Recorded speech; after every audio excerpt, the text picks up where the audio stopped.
everyone to Lunchbox TV review of Fear Street Part 3, 1666.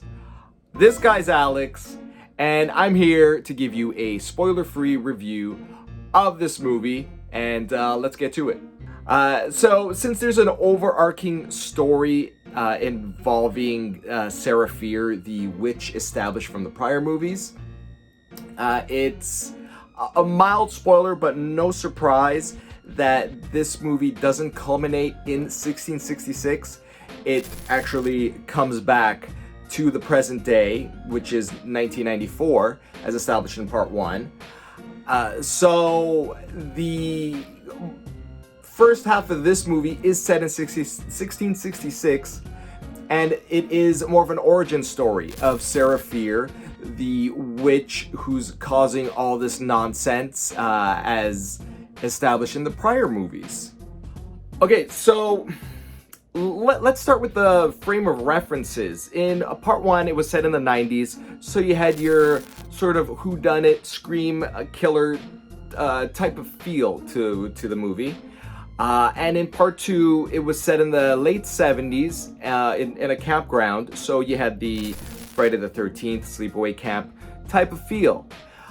Since this one is set in 1666, you know, the early days of the Pilgrims, there are no other horror movies that you could sort of reference or compare it to, except for possibly like one of the best horror movies made in the past 10 years, which is The Witch.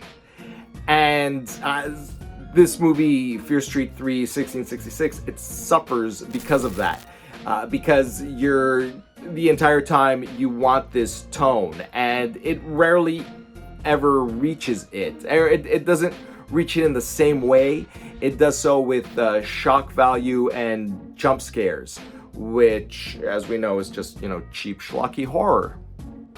So there is a twist in this movie, and it occurs in 1666, but it's very predictable if you've been paying attention. So it kind of feels like a wasted effort setting this movie in the past, supposedly. So, I don't know, the pacing is off. It kind of seems like it was originally meant to be an episodic show, which probably would have worked better, just because like a portion of this is in 1666, so it doesn't really dominate the movie as you would expect. Back to the present day story of 1994. The movie continues its set of problems that I outlined in my review of the first movie, and well, it doesn't really overcome any of them. A lot of the character arcs, they're not resolved.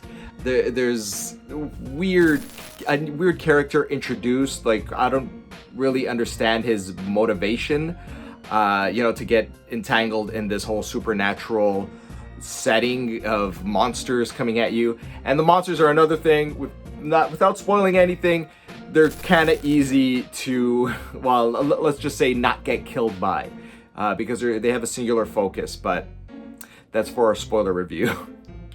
Ultimately, it's a movie with weird pacing, and as Lou established in his review for Part 2, it's kind of all over the place. It does feel like it was originally intended to be episodic rather than just a set of 3 movies, and it probably would have worked better that way, just because the 1666 portion kind of floundered. It didn't really deliver on anything special.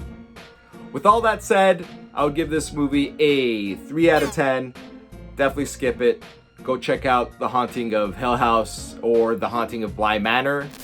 Yeah, nothing more needs to be said. Thank you for watching. Please check out our socials and our other videos. We have more reviews, and we will see you on the next one.